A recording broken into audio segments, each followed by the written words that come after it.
listening to What Matters on Radio Castledermot with John Phelan.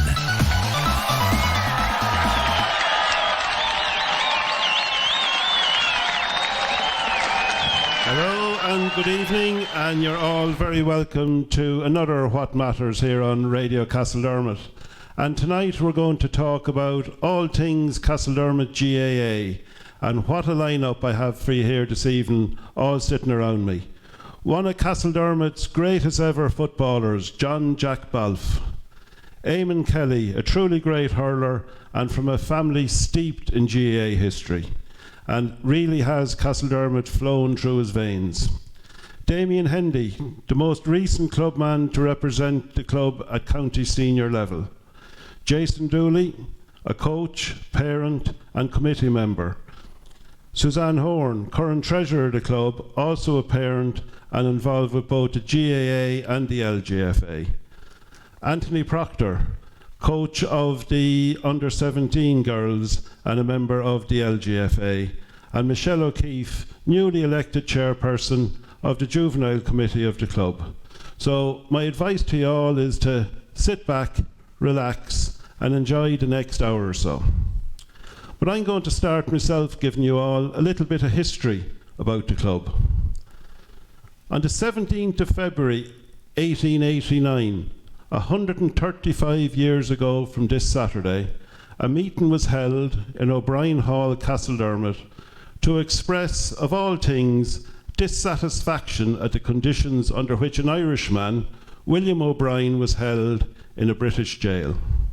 So, as a form of protest, it was decided to form a Gaelic football club, and so Castledermot GAA Club was born. 6 weeks later, the 31st of March, the first match was played. It was against Killaban on Killaban's home ground, but unfortunately also came the first loss for Castledermot, losing 1-1 to 1 goal. But amends were soon made when the second team took to the field against Killaban's second team and recorded the first win for the club, winning 3 points to no score. A week later, Castledermot played their first home game at Barnhill against Ballyhacket, when Castledermot won 1-5 to a goal. But back then, a team consisted of 21 players and subs, and there were points posts similar to those that we now see in Aussie rules. But a goal was a lot more valuable than any number of points. So if you conceded a goal, you had to score a goal back or you've lost the match. So they were the very first matches and the founding of the club. But I'm not going to go through all the history tonight. I'm going to get a man, and I know he's listening out there at the minute, who's going to come back in here some evening and cover a lot of the history, and that's the great Mick Dempsey. And I want to thank Mick as well, because for putting tonight's show together, Mick has been a great help to me, so thanks a million for that, Mick. But first, tonight, I'm going to go to the man sitting immediate to my right, John Jack Balfe. John is one of Castledermot's, like I said earlier, greatest football players, and tonight I hope we'll get an insight into the man. And to tell you all, he really doesn't like any fuss and just got on with his football over the years. Took a little bit of persuading to get him to come on, so I hope that you all enjoy the story behind this man. So John, you're very welcome, and thanks a million for coming in. Thank you. So John, can you tell us, when did football start for you? Was it in school or when was it? It's very hard to know. I had 2 uncles, O'Gormans, from the lower side of Castledermot here, and they played with the Castledermot team.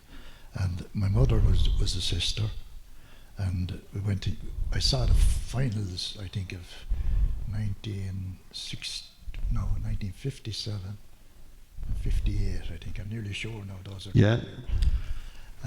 Is this close enough? No, just hold a little bit closer. There you are now, yeah. And I suppose that would have started the interest. And then in the national school here, a teacher came by the name of Teddy Brophy, who later taught in Carlow for a good many years. I don't know many years. He's well retired now, and maybe the man is gone. I don't know.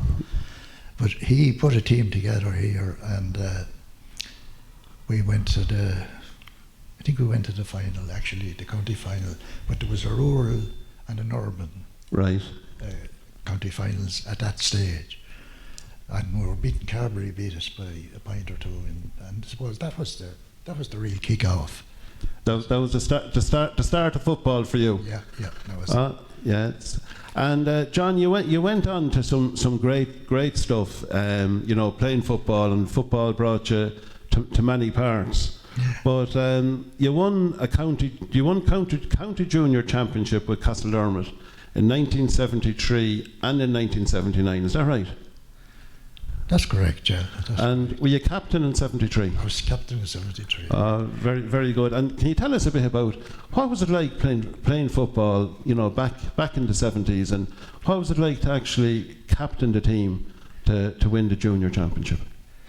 Sure, you might as well have won All Ireland, that's the way we looked at it. Yes, yeah. A county championship to Castledermot was very uncommon. We put it that way. It's the best way I can put it. But I know it was great. Like we worked hard for it, and you know yourself, county championships don't come easy. They don't come easy, is right. And I think Galera, anyway, I'm quite sure of that. But I suppose that was the start for me, and it came through pedigree, as the lad says. Yes, Martin and Eddie O'Gorman would have played for Castledermot like way before me. I saw Eddie play, and I never saw Martin playing. Right, yeah. I suppose the O'Gormans and you being part of that line as well. Like there have been a great name over the years, in Castledermot. Oh yeah. Well, Eddie played junior for Kildare. No, Eddie O'Gorman. Right, yeah. But Martin didn't make it. Martin was good that way, though. Yeah. So you have to have a bit of that as well, John. You have to have it. You have to have a bit of that, yeah. And John, you played inter-county football, and you represented Kildare at both minor and senior. Yeah, I think 67 was the first year I played minor, and I think I played in 68 as well, and that was. We say that was in the championship. Got nowhere either year anyway. I don't know whether we went out in the first or the second round, but I went on to the Kildare senior team that fall. Like in other words, in the 68. Yes. I'm almost certain that was the first year I played with them. And I played then for 2 years. Got nowhere, of course, as usual. But you're not the only one who's played with Kildare and got nowhere, John. But in 1971, then I decided I'd go out to Canada for a while, and I spent 2 years of my life out there. Played a lot of football out there, and played for a team called Garryowen in Toronto. There was about 5 or 6 teams in it, and we used to have a good crack out there. The weather like and dry ground was nice, But I used to fly down to New York, and I played with Leitrim in New York. A funny thing happened. One Sunday I went down, and this fellow was playing midfield along with me, and the two of us. He was a minor for Dublin, and I was a minor for Kildare, and we would have met up with one another. But of course, we were marking one another, Yes, yeah. So we weren't great friends, but we were good that day, Good friends. Pat O'Neill, and I think Pat became a doctor after him. All right, yes, yeah. Pat, but he certainly trained the Dublin team after himself, Yeah. And but we got on that day. You got on that day, yeah.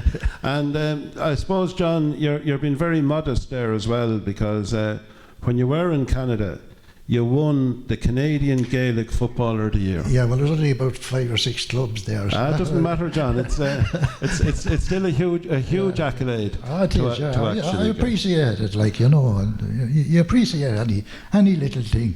Yeah. I mean, I played a lot of games. I got very little out of it. I have to say that, Yes, yeah. Except the satisfaction of playing or whatever, That was the way it was.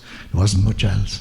Yes, yeah. Very little silverware in Kildare, Very, very little, I suppose, and things haven't changed over the years either, John. No. Especially looking at them currently, anyway. Yeah. But sure, anyway, we'll keep following them, and we'll keep living in hope, and hopefully someday Sam might, come beyond the pale. Yeah. And John, you played with some great footballers in your time in the county. And I got a lot of these from Mick now, I have to say. The likes of Tommy Carew, Pat Mangan, Jack Donnelly, Pat Dunny, but all in all, Jack, I'd say you were still one of the best that was out there at the time. Oh, well, I don't know about that now, but there were some. Jack Donnelly was a massive player, but he was too easily put off if the play was rough. Right. He wasn't, and you have to be able to play both ways. Yeah. Yeah, you have to take the rough with the smooth, like the fella said. Yeah. Yeah. Pat Mangan would really great servants. Them lads were dedicated. They were certainly more dedicated than I was anyway. Yeah. And would training have been tough, John, back then? Towards what I suppose what lads are going through nowadays, like at county level and all that. I'd say it was nearly nil compared to what they're going through now. Right. Nearly nil. I reckon that what kept me fit was firing up bales and a trailer and that kind of stuff. Yeah, well, it's actually funny that you say that, because I've speak to my father-in-law a good bit, about football and that, and he played for many years for Castle Mitchell, and he was saying that back then, lads were just naturally fit, from the majority of your team would have been coming from farm labourers or manual work anyway, and that was sort of had lads sort of just naturally fit, which isn't actually there nowadays. And that's he said, lads used to come from working on the farm and they'd be straight out and onto the pitch nearly to play. You're not turning up an hour beforehand to warm up. Yeah. Plus the fact that a lot of the time you were walking as well. Yes. Yeah. Which is equally as important, Yeah. And John, I'm told that you had a great sidestep.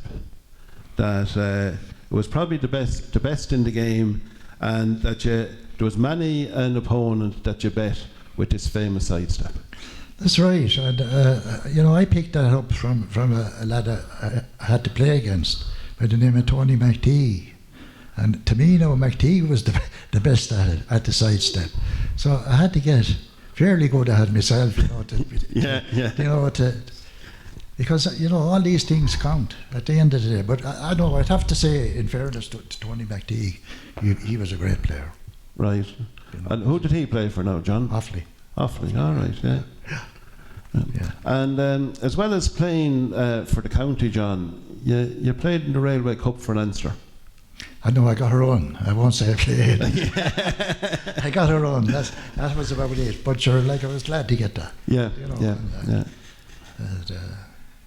It didn't mean a lot to me anyway. Right. Yes.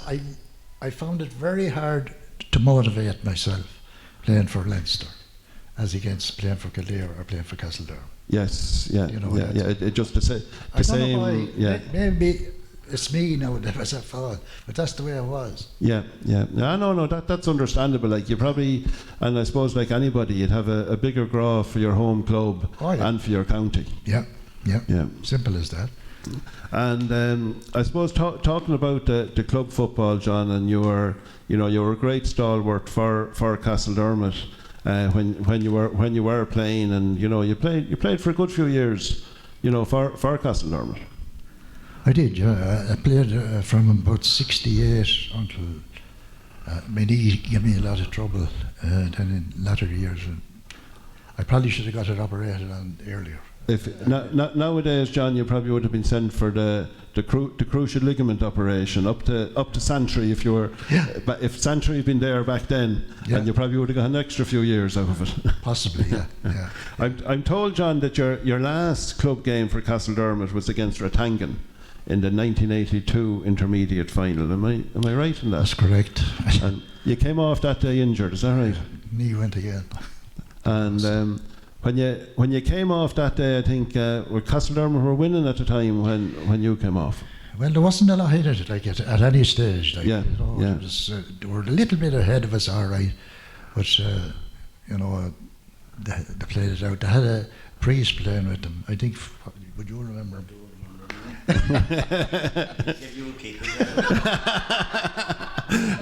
In case anyone didn't hear that, Eamonn is just after confirming that there was a priest playing for Ratangan, and also that he gave John a kick that day as well. So he must have known about John's dodgy knee. So so that's that. So John, when you finished playing, you went on to do a bit of coaching in the club. And I suppose a bit like a lot of coaches that are in the club, you had a son coming on playing at the time, did you? Yeah, there were two lads. Two lads, you know, yeah. But they didn't seem to. They didn't have the ambition to go further. Right, The club seemed to be the end of it. Right, yeah. They didn't want to push on from that. No. Right, no. yeah. And Mick Dempsey told me as well that did he get you in to do a bit of refereeing at one stage? I did a referee for a short while because it was getting rough, and I decided I'm getting out of here. yeah. That's I didn't like it. Right, it was one job because I never got as much abuse in my life, I'd say. And I suppose things haven't changed. Haven't changed. I don't think so. Anyway. So they haven't. No. And I suppose, John, to finish up with you, like, would you see a huge difference in the game as it's played today against the game when you were playing? Well, I wouldn't watch it for £100 now. I wouldn't watch it. Right, yeah. I love the rugby. To me, rugby is the sport. Right, yeah. I know it's terrible for a GA man to say that, but I cannot watch that football to play now, you know. Yeah, this thing pass on. It's completely different than it was, you know, back when you were playing there in the late 60s, the 70s and the early 80s. Yeah. And I suppose, like, you know, for anybody, I know, like, I would have been grown up at that stage, you know, coming into the late 70s and into the 80s, you know, and you remember the teams back then, like, you know, the Dublin teams, I suppose, and all that, like, and it was good, tough football, as I'd say. Oh yeah. Dublin Kerry played some. Dublin Kerry, yeah, marvellous matches, like, yeah, you know. Yeah. But the thing about it is now, like, it's just pass forward, pass back, pass forward, back. You know, to me, it doesn't make sense. Yes, yeah. Well, listen, John, thanks a million for sharing your story with us and giving us the opportunity to give you some recognition, you know, for what you did for the club and for the county, you know, over the years. Because I know there's a lot of people involved in the club down there at the minute, and you know, they wouldn't have actually known that. Like, you know, they'd know. You know, John Balfe from walking around the town or whatever, did know Margaret from singing in the church, but there's not many people, I'd say. Now there would be some, but there's some people down in the club, you know, who didn't know about the you know, the great stalwart you were for the club and the county. So thanks for it over the years, and thanks a million for coming in this evening. Thank you, John. We're after been talking football with John, and we're going to change sports now within the club, and I'm going to come over to Eamonn. And like I said earlier, Eamonn is one of the Kellys from Newtown Allen, and a great family that's steeped in GAA history and steeped with the club. Like Eamonn's late father and mother, Matt and Kathleen, great stalwarts with the club, and throughout all the family as well, like, you know, have given so much to the club and still are. Eamonn's brother Matthew is just recently after stepping down as secretary of the club, so but still very, very much involved. So Eamonn, thanks a million for coming in. And I suppose, Eamonn, I started off with John asking him where did it all start. So I'm going to start the same with you. Where did it all start for Eamonn Kelly? Just before I start, I just want to thank Jack Balfe here, because he's the one started me playing football. I didn't play football till I was 20, and I was in training with the footballers, and John Balfe grabbed me by the arm one day and he says, I want you to play football. And that started me in 1980. They were after winning the junior championship. So I played in 80 and 81. So thanks, John. But hurling for me in Castledermot started in the early 70s when I was 12 or 13. But around that. But there was a lot of work done in Castledermot before I came to Castledermot, because I went to school in Carlow, and it was by a Mr. Martin in the school, which really was the one that made our team. Yeah, Micheál Martin. He was in the primary school, and again a great GA man, absolutely. And you did great work in the school from all ages coming up along, and sort of fed all those young lads into the club. And he used to run tournaments, and the school was here where we are now, of course. And he used to run tournaments down in the lower yard the whole time, absolutely brilliant. Well, I only heard about them tournaments, but when I came in to join that bunch of lads, which was a very good bunch of lads that turned out to be an excellent team. It was easy to play with them. They were very good friends, made great friends, and we started that time at underage. And there was a man called Ori Byrne got involved that time, and he brought us all over the country. And probably not like nowadays, a lot more strict, but I often went to matches and there was 10 in the car. Yeah. And I don't know how we played when we got there. Yeah. You go over humpback bridges up around Broadford or wherever and hit your head off the roof, and there was queer things happened. But we got there and we played, and we won a few championships at 12s and 14s and 16s. But our big breakthrough was in 1978. 77 we went to a county minor final and went to 3 matches and we lost by a point or 2. We came back in 78 and won the minor championship. In 79 we won it, and in 80 we won it. That was like winning All Irelands now in Castledermot. Yes. The celebrations, and everybody here deserved it because we had great people. We had great people over us, we had great people training us, and to start naming them would be wrong because I couldn't remember. I'd leave out somebody. I know, but you're right. Like there's great lads and involved, and I suppose the community as well, though. There was great community, but the travelling to matches was something else. Like they did have to pack into cars. We just didn't have enough cars. Yes, and there could be 8 or 10 people in the one in the car. Which in fairness, you got away with back then. Oh, you wouldn't get away with it now. No. But there was great crack in that too. See how many you can fit in. Don't leave him behind. But there's stories you could tell forever about little things that happen. But to get the breakthrough was everything. Like you go to 3 county finals the 1 year and get bet by a point or 2. It's a big thing to happen at club, and that happened to us now. Yeah. And to be able to come back from that. And back then and win 3. But we're very lucky in Castledermot. There was a bunch of lads came together. When that minor team was there was a great Castlevilla team. Yes. There was a savage amount of players.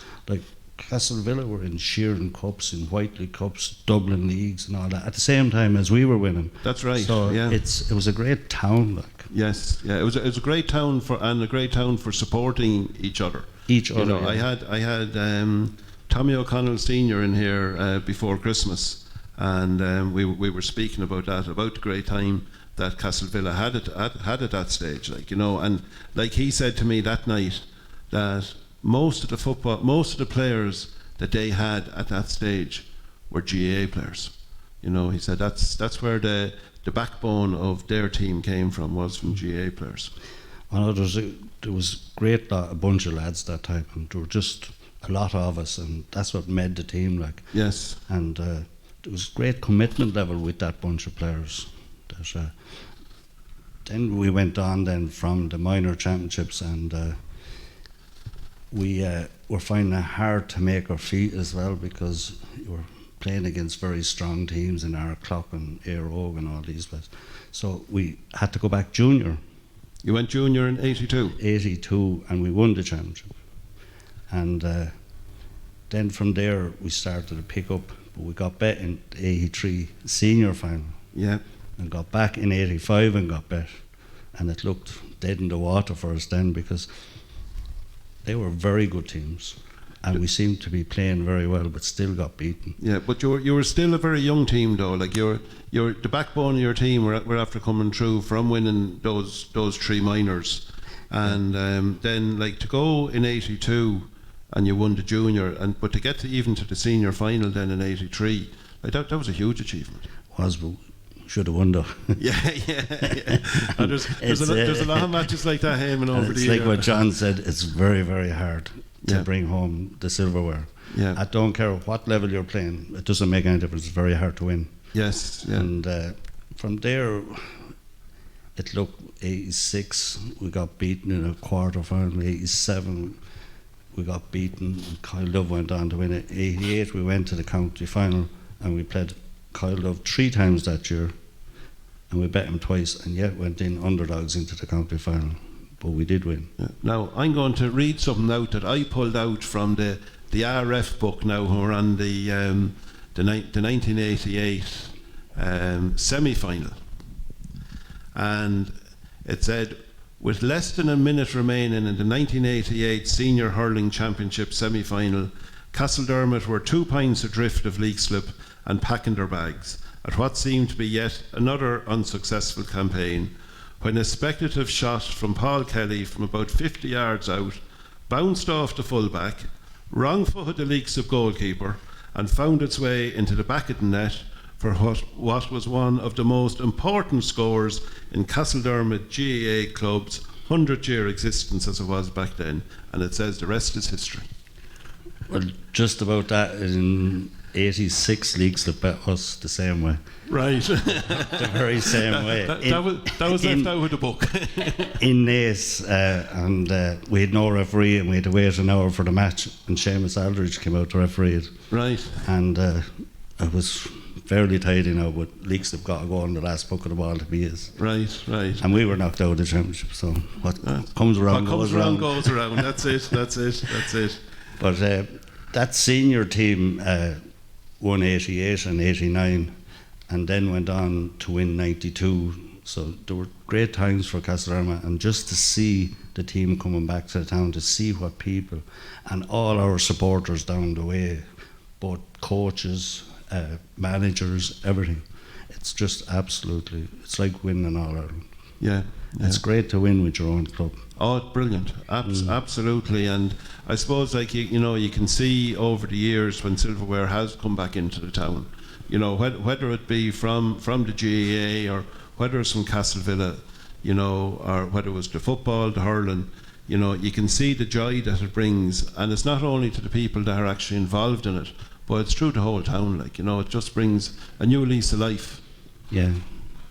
And Eamonn, what would you like to see happening in the future? Surely you're sitting there now and you're involved in senior county finals, winning senior county finals, playing hurling. And at the minute there's no hurling in the club. And I'm going to tell you a little story that happened to me back a good few years ago. I was involved with an under-14 Féile team, and we were hosting Dungarvan at the time, and there was a man from Dungarvan involved, and he was looking at her crest. And Dungarvan is a big hurling club down in Waterford, and he said to me, "Where do you play your hurling?" And I said, "God, we've no hurling in the club at the minute." I said, "We'd hope to get it back, we've none at the minute." And he said to me, "What are you doing with hurls on your crest if you've no hurling?" So that was his take on it. If you don't have hurling, you shouldn't have it on your crest.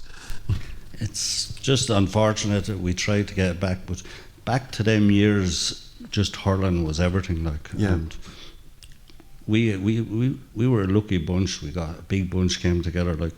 Castledermot went to an All Ireland semi-final in the sevens, which a lot of people don't know. Right. And that was the day before the hurling All Ireland. And things like that, or just 6 or 7 lads were on the county team regular for years and years. And it's great to see, and all the times, all the people we met. Like, we have friends in Tyrone, we have Down, Derry, all them up around Meath, Westmeath, friends from just playing them, and friends for life, like. Yes, and it's just absolutely powerful. But it's very sad to see no hurling in the town. We tried to get it back a couple of years ago, and there was a lovely team in the town. Yeah. Junior level, and it's unfortunate we just hadn't the numbers and what do you call it, but it would be nice to see it back. It would be great. And I suppose I skipped over there, but I'm going to jump back to it. And you're talking about the players, that you had, and the players that were involved at county level, and like there was yourself and Christy played together, and I know Tomas shared a program on one of his pages there last week, and I think it was yourself and Christy. Leo Dearn was in goals, and Greg Dearn was centre half forward on that one. But like we'd Leo in goals there for a good few years, and before him like Jimmy Curran. So like Castledermot held the keeper spot in Kildare for a long time. Yeah, they kept very central roles for a long time. But like, there's great people went before us that were on the county team as well, and that never got county championships, and you'd often think they put in savage effort, like, over the years. Yeah. And I remember going to matches when I was 12 and 13, and you go up to play a rogue, and it would be, as Jack was saying, it'd be fairly tough now. Yes, good teams, and but it weren't lucky enough to win, like. Yes, yeah. And back then, of course, helmets weren't compulsory back then. Oh no! I'd say you got many a scalp across the head. There was no face shields on them then for years, like, even though you had helmets. Yeah. But it's you'd often go home with a cut here or there. Yeah. But it's great to have these memories. Like, we have great memories, but not everybody has them in Castledermot. Yes, unfortunately, yeah. But at the moment, down in the primary school, there's a teacher down there from Wexford. Nicky Murphy is his name, and Nicky is trying to. Well, he has revived hurling and camogie in the primary school, and a great man. And hopefully, by him doing that in the primary school, it might be able to get it back. We might be able to get some underage hurling going. And it's something, and I haven't told her this yet, but something I'm going to talk to Michelle about before the programme finishes, to see what her take on it is. But I'm sure there's lads from our era or since that would get involved if we could get them to that level, get them up to 12 or 13. Like. Yeah. If and I know in the secondary school here in Castledermot, there's another teacher down there who is trying to get it continuing on from the primary school. I don't know how successful that has been yet, but I know in the primary school, definitely over the last 2-3 years, they really have been working hard to revive hurling. So hopefully the club can be able to build on that and get the hurling back into the club. So thanks a million, Eamonn. Thanks for coming in, John, and sharing your stories with us.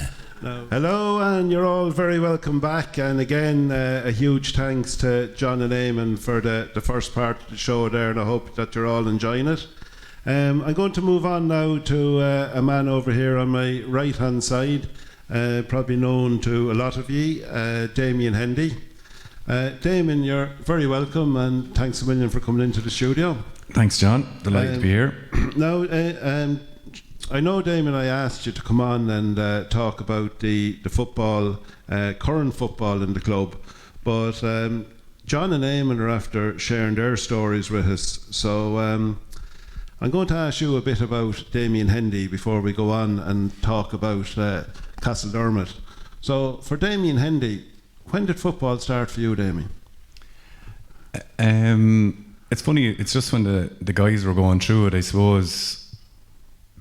My earliest memory, actually, I think, would have been, I remember being under the stand in Newbridge, the old dressing rooms. And when I was younger, my father would bring me into the dressing room after every Castledermot match. And it was either 83 final or 85 final. I have a vivid memory of being in the dressing room. just the players just being very small and young and looking up at the players in their jerseys and stuff like that. So that's a real early memory. For years, and Eamonn was just talking about the hurling, and Jason that might remember this as well, and it still kind of happens a little bit today, but when I was younger, you'd be down on the pitch and behind the goals, when Castledermot would be playing, there'd be 20 young lads there playing soccer or football while the game was on. And I remember Mark Dearn, Paul Dearn, Richie Byrne, lads like that would have been probably around my age. We'd be playing there just while the lads would be playing games. So that's kind of my earliest memories, and probably would have started then, under 14, under 15, under 16. We got to a minor B final in 93, I think it was. And that's probably, that's when it kind of kicked into gear for me, I think. I was 16 at the time, definitely had 2 years left. And we would have played Grange in a tie and Ellistown, I remember, in a semi-final. And David Gorman was on that team, Nigel Byrne, Patrick Steins, Anthony's brother Alan, Gary Mulhall, Ger Murphy. They're just lads. I'm just thinking out loud there now. Yes, but yeah. that was a real start for me. We played Salins in the final, they beat us, but I think that kicked me into the real, love of it at the time. And I think as well I would have had experience of being at the 88, 89, 92 hurling final. I remember the night in 88 when they came home and we were all up to town, and I just remember all of that, and that had a big kind of influence on me as well, just seeing them winning the cup.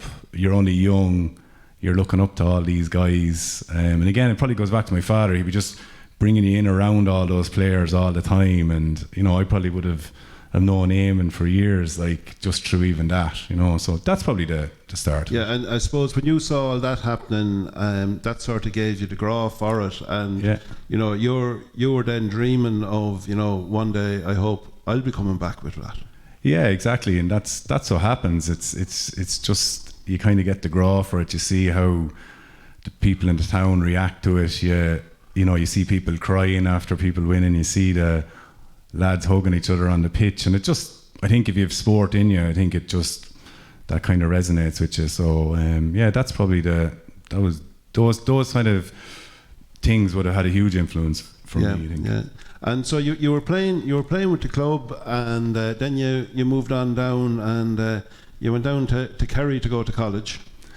Yeah, I used to work on a farm outside Castledermot here, the Wright's farm in Marshallstown in Ballyburn during the summer, and I was at leaving cert. I was kind of wondering what will I do, and I went for a course down in Tralee in agricultural engineering, and I didn't know it at the time, but I probably landed in a college in Tralee at just the perfect time. They were pulling together a really strong college team for the Sigerson Cup, and the first year I was down there, I think I was injured and they won the Sigerson, but like that, Kerry won the All-Ireland that year as well for the first time in a long time. So I was there in Tralee when the Kerry team landed back with the Sam Maguire.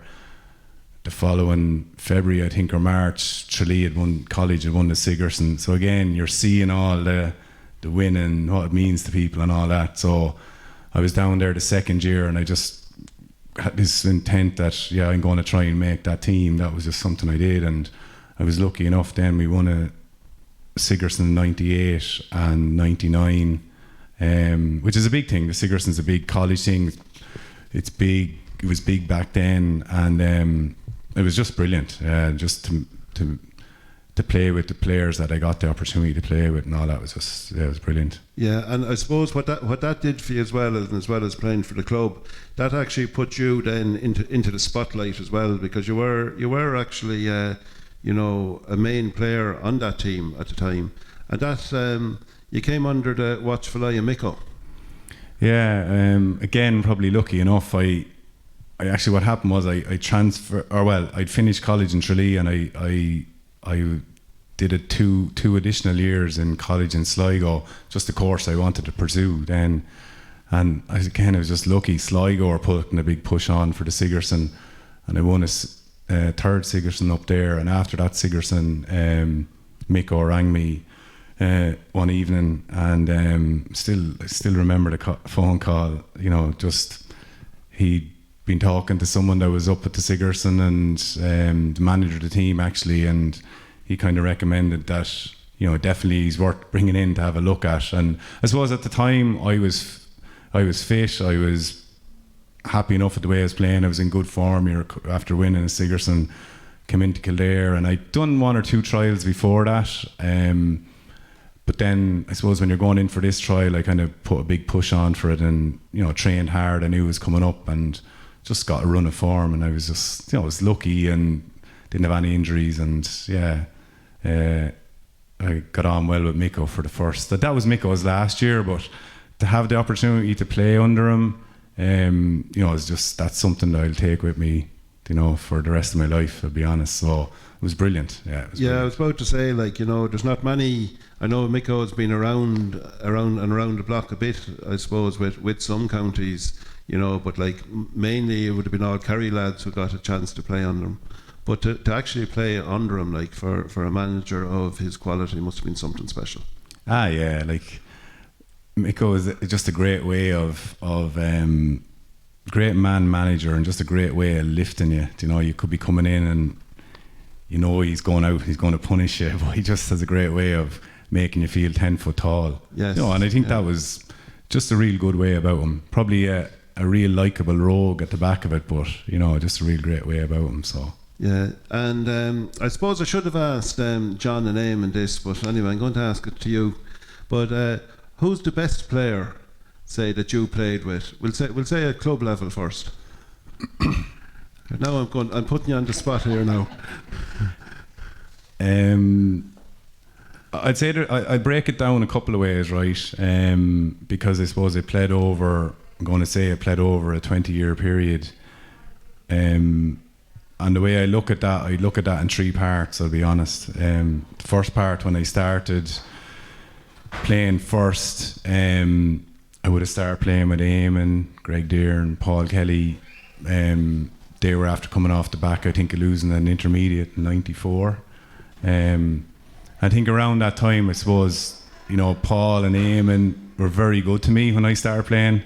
You know, if a fella gave me a hard hit, they weren't long in behind to make sure to look out. But I never forgot things like that. I just thought that was really important. I was only, you know, 17 or 18, and they're looking out for you. And I think that just shows you a club kind of mentality, community, look after the young fella. And they did on a couple of occasions, in fairness. You know, so I think from that perspective, I would have, and again, because I would have seen those guys playing a couple of years before and winning county medals and all that, I was looking up to those guys. So I suppose at the start of my career, they were players that I'd look up to and I thought were really good. When we went through a period maybe when we won a junior championship in 2004, there was some really good players on that team. You know, Damien Smith, Anthony Lawler, who's still playing and has been a great man for the club. I think he's fantastic. Paul Murphy in goals, Liam Cosgrove, they're all really, Anthony Redmond, all real strong stalwart for the clubs for years, and probably soldiered through a couple of tough years, then got over the line with a championship, stayed intermediate until probably a really good group came along in 2010-11, and we were able to push it on another level again. And then, you know, that as I was coming to the end of my career, you know, David Keaton, Eamonn O'Keefe, Gavin Farrell, all those lads are still playing. You know, they're all really good footballers. I got great enjoyment. Paddy Mann, Eugene Mann.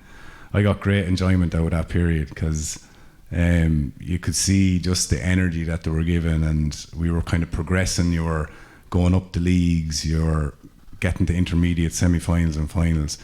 Didn't get the intermediate and medal that I would have liked to, but sure, that's sport. That's it. Well, that was a real political answer there now, a real politician's answer. Yeah. I think you must have nearly mentioned every lad that you ever played with. So I suppose playing with the county then, I'm going to ask you, who was the best player that you probably ever marked or ever played against? I'd say the best player I ever marked and played against was actually probably one of the best players I played with. I was lucky enough to play with Pádraig Joyce from Galway, and then when I was playing with Kildare, I ended up marking him a couple of times, and he's just, I don't know, he was serious left foot on him. He was just clever, made cute runs, you know, he was strong, he was aggressive, so I think he's definitely probably the toughest player that I played against. Yeah. All right. So I suppose then we'll move on to what I did ask you to come on and talk about. And you just mentioned it there, like, you know, the Castledermot senior football in the current period, and I suppose the backbone of the current team has come from a minor A team that got to the minor A final in 2011, which unfortunately lost against Selbridge that day. I think they lost the under 21 final three years later against the same team. But that's where the current team, where the backbone has come from. And you just mentioned there a couple of minutes ago that they're the lads who came in and in on top with the lads who were after holding the intermediate status. Yeah, no, definitely. I think that period was brilliant. Like, I even just think back on it. To see the minor team get to an A final back then was just phenomenal for the club, and I remember the excitement of it all around the club that time. Great period, like, and I suppose I think the club, and there was a lot of people involved around that time and still involved today, that probably helped lay foundations that we would be very competitive at under 21 and try and integrate those guys into senior. And I think there was a lot of support, you know, around the club, and making sure that a lot of those guys probably try and stayed around the club, and they did. And I think we've had a fantastic number of years winning the intermediate, getting up to senior, getting up to Division 1, remaining in Division 1, although we dropped back down to Division 2. I think for one season we got back up, and I think staying in Division 1 and playing Division 1 football definitely helped the guys to be really competitive from a senior championship perspective over the years as well. So yeah, and there's still, you know, we've competed in the last 2 intermediate finals. You know, the last 10 years we've won Division 2 titles twice. You know, we think we got to the Aldridge Cup semi-final. So we've done things over the last couple of years. That team, it's been phenomenal. You know, for a small club, small community, maybe not a huge history, as probably John would have reflected on earlier in terms of winning things. So I think it's been fantastic. Yeah, it has. And I suppose going back to what John was saying earlier and Eamonn was saying earlier, and I suppose it'd be in memory of a lot of people, is the 2015 intermediate final, you know, that the lads won, which was huge. Like, and it was a long time since there was such, I suppose, celebrations and that for the club. Yeah, I think you had to go back to probably the hurling county titles that the guys won. I think we lost an intermediate final in 97. We won junior then in 04, and then we weren't, you know, we probably were trying to maintain intermediate status then for a couple of years, and then contested the intermediate final in 2013, semi-final 14 and final 15. And around those periods, I think we would have come up against Johnstown Bridge a couple of times. They eventually won it. There was a few teams ahead of us, I think, that time. Just, you know, that's probably were trying to find. They were just slightly ahead of us, and they went on to be senior and stuff. But yeah, it was fantastic win 2015, and hopefully we can get back there again. Hopefully, yeah. So I suppose the seniors you just mentioned there, you know, like, we're playing intermediate at the minute and playing Division 1 league. And you've managed these lads, Damien. You were manager of a team, I think, for up to, was it 6 years? You were in there. Can you tell us a little bit about nowadays, you know, what commitment, and this is just at club level now, we're not talking about lads playing inter-county. At club level, what sort of commitment are lads given nowadays, you know, just to play at, you know, intermediate, say, stroke senior, playing Division 1 league? Yeah, there's a lot of commitment now for senior club. You know, all clubs are putting in a big effort, and it's probably the same now. Like, over the couple of years that I was there, there was probably a couple of seasons there we would have probably done a gym session, sometimes collectively on a Monday evening.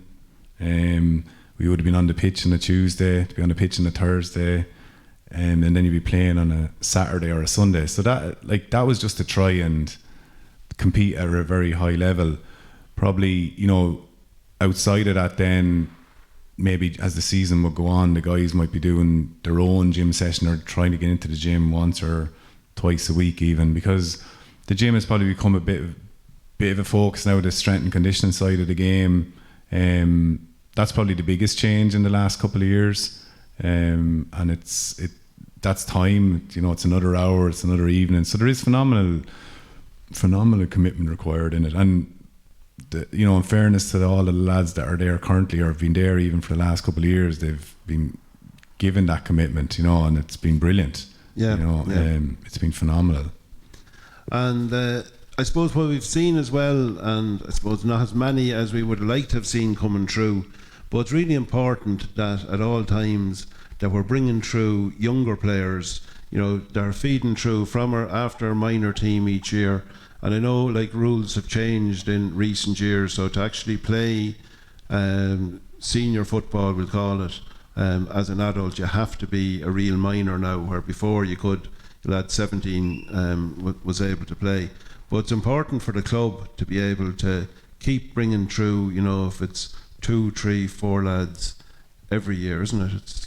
Yeah, we were probably very lucky, and if you go back to the 2011 and even Eamonn, it's funny for Eamonn to say when their good hurling team was probably based off a really good minor team in the late 70s. Our success over the last couple of years has been based off a really good minor team in 2011, and we were lucky that a big chunk of that team came together. You don't get that. That's a generational thing. Yeah. Other years you might get 1 or 2. And I think that's important because it freshens everything up. A young player coming in is always a nice thing, and even if it's a really good young player, I think the senior team get excited by that. New players coming through. So it's something that I know that we in the club are trying to work very hard with, on the coaching side of things, is to make sure that we constantly have players coming through, because some players will stay playing, some won't. That's just the nature of it. That's the way life is. You want to, as a club, you want to hope that they do stay playing, because socially it's brilliant. It's a community thing. I think it's that's what you're looking to do.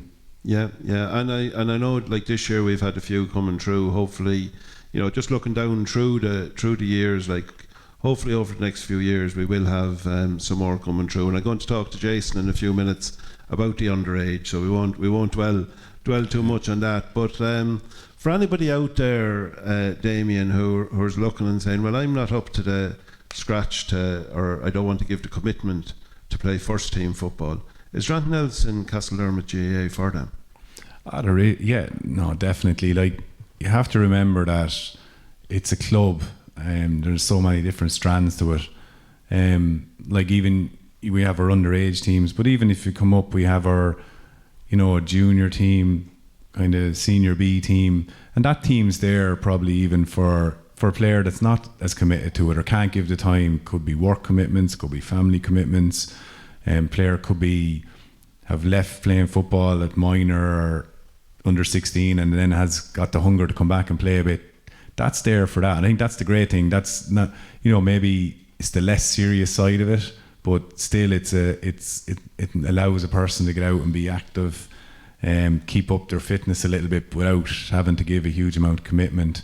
But even outside of that, we're always coaches, volunteers, you're always giving a hand. There's always things there for people to give a hand in the club. And I think it's great fun, organising, whether it's social events or fundraising or helping out on the day of a game or refereeing, or there's lots of things there for different people of all ages. And again, you're just getting involved in community and in the club, and there's good fun and crack with it as well. Yeah. And before we finish up, Damien, and I suppose first of all, on behalf of parents who have children involved down there and everything, I want to thank you for the time and the effort that you're putting in. I know you're involved there coaching at the minute with the minors. I know you're involved with Kildare minors as well. But I know we've told the minor team down there, you know, that they're so lucky to have somebody like Damien Hendy, you know, given their time and energy with the knowledge and everything that you have. So just a thanks for doing that. But what would your, in an ideal world now going forward, what would your vision for Castledermot GAA be? I suppose the vision would be that we'd, you know, I think what we've been trying to do over a couple of years is put strong coaching structures in place and make sure that we've, you know, all the teams are well supported in terms of coaching and structures and teams. And I think we've great people down in the club at the minute. I think we've always had great people in the club, but we've great people at the moment. I think there's a nice buzz around the club. We're a small club, small community, but I think there's a lot of people down there that want the club to do well, they want to work hard. I think we probably have a little bit of work to do around our facility of our club, you know, if we're being honest. I think that should be a vision for the club. Maybe, you know, additional pitches and stuff like that. Like we're getting into we're definitely ladies and boys football is massive in the club. It's growing. We're growing teams every year, so we need the space. So I think strategically, space for the teams is definitely will be number one priority, one of the highest priorities, I suppose, for me and across the club. So yeah, that'd be one of the things, and just try and maintain and make the coaching structure stronger, and just encourage people to come and enjoy and give to the club and they'll get it back in spades as well. You know, just the whole community spirit around it, a social element. Yeah. Thanks a million, Damien, and thanks, John. Thanks a million for coming down and joining and sharing your stories with us as well of both your playing time, managing time, and of the current team there.